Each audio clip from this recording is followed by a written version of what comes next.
If you've been told that your thyroid labs look normal, but you're still experiencing symptoms like hair loss, fatigue, especially after exertion or physical exercise, it might indicate that there may be imbalances happening within your iron levels. In today's video, I'm going to walk you through how to understand and read your own iron panel so that you can see if you might be entering into the first signs of deficiency. Just because you've been told that you are not iron deficient does not mean that you're necessarily in the clear for low iron levels. And iron is a key mineral that impacts our thyroid in several different ways. We're going to talk about those key ways as well in today's video, as well as some of the ways to enhance iron intake and iron absorption. Low iron is one of the most common nutrient deficiencies worldwide, especially in women of reproductive age that are regularly menstruating and losing iron every cycle. It's estimated that you lose about 3 milligrams of iron every period.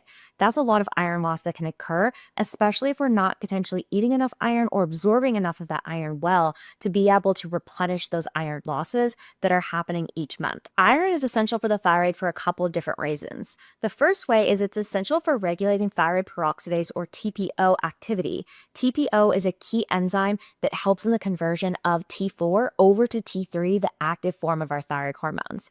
Iron deficiency has been shown to actually cause hypothyroidism and inflate TSH levels or thyroid stimulating hormone levels, indicating that there is low thyroid function present.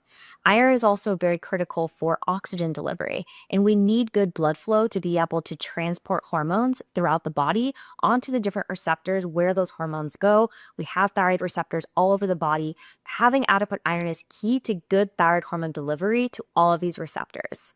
Low iron is also a common issue that happens in women during pregnancy. There is a dramatic increase in blood volume that happens, particularly during the second and third trimesters, that increase the risk of iron deficiency.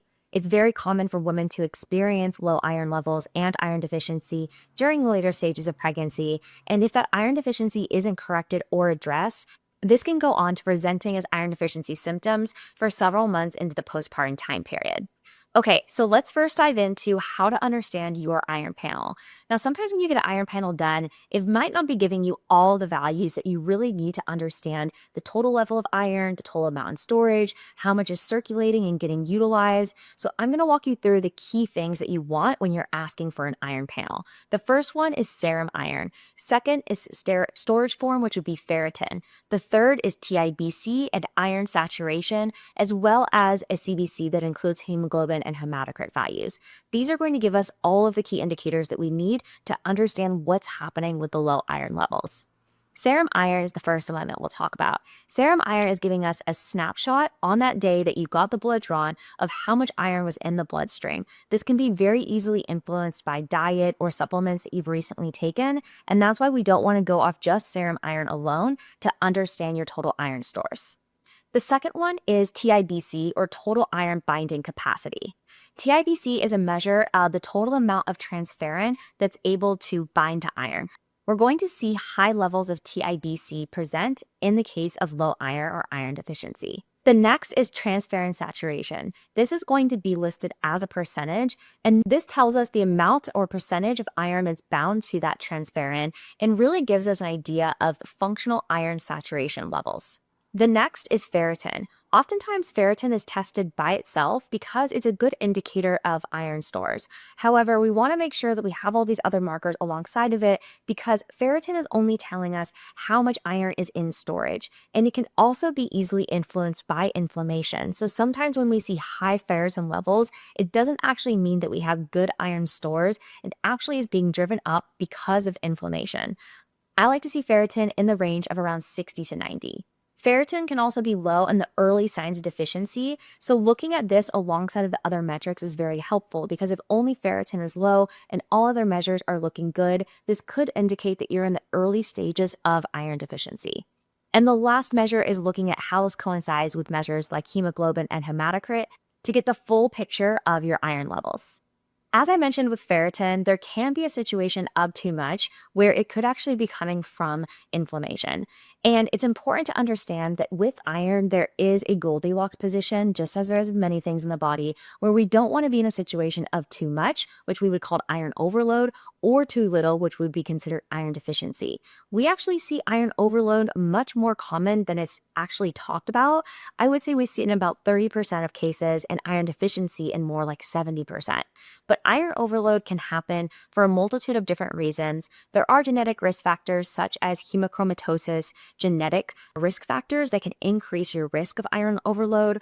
Plus, there can also be other factors such as being on oral contraceptives or taking any estrogen support, because hormone replacement of estrogen can also feed iron, as well as any type of underlying fungal infections like candida can also feed iron, which can drive up this iron overload. When we're in a situation of iron overload, this causes oxidative stress, which drives inflammation in the body, and that can then lead to a whole host of other symptoms and problems, and can definitely impair thyroid function because we know that inflammation is one of the main leading causes of what impairs that T4 over to that active form T3. This is why it's so key to testing before supplementing. Iron is one of those minerals that you really don't want to guess with. You want to get levels before you actually start incorporating it. It's absolutely fine to incorporate through food sources, because when we eat iron as a food, it is in synergistic combination with other nutrients that help protect us from overload type situation.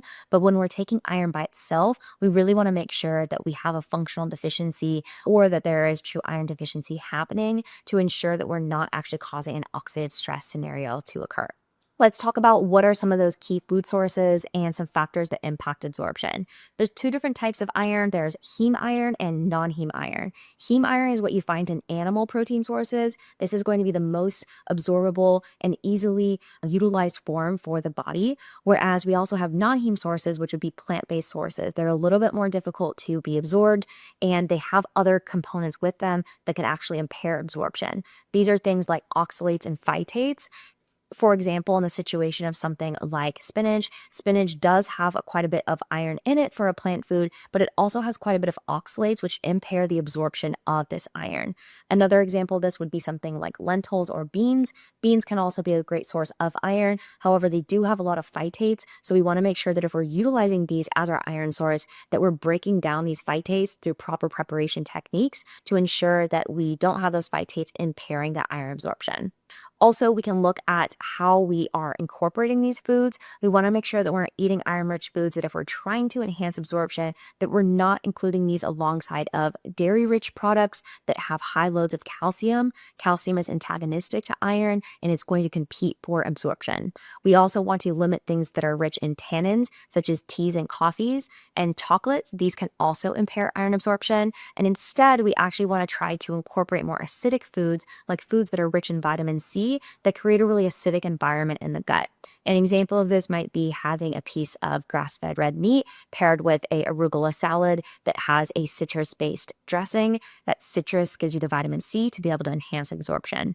You can also look at working on factors like stomach acid. We know that in individuals that have low thyroid function, they often also have hypochlorhydria or low stomach acid. So this is also a factor that we can look at addressing through maybe looking at what are the root causes that are driving the hypochlorhydria, or potentially supplementing with stomach acid support to be able to ensure that we're able to absorb and extract all the nutrients from these minerals when we eat them. So if you are experiencing issues like hair loss, feeling really cold, fatigue, especially after exercise, or ridges in your nails, these might all be indicators that we have true iron deficiency happening. But if you don't experience these symptoms, but instead you're experiencing low thyroid function and you're wondering what could be some of the root causes as to why my thyroid function is low, it might be worth investigating what could be happening with your iron, since this is such a key piece to how your thyroid functions. You can learn more about the labs that I recommend for understanding how your thyroid function is working and ruling out inflammation and mineral imbalances as a root cause of your thyroid function in my Thyroid Inflammation Lab Decoder Guide. It's linked in the description below. You can download it for free so that you can start taking charge of your thyroid health from a nutrition-focused position. If you like this video and you want to learn more about thyroid health, be sure to hit the bell to subscribe to my channel so you'll be the first to know when I release a new video.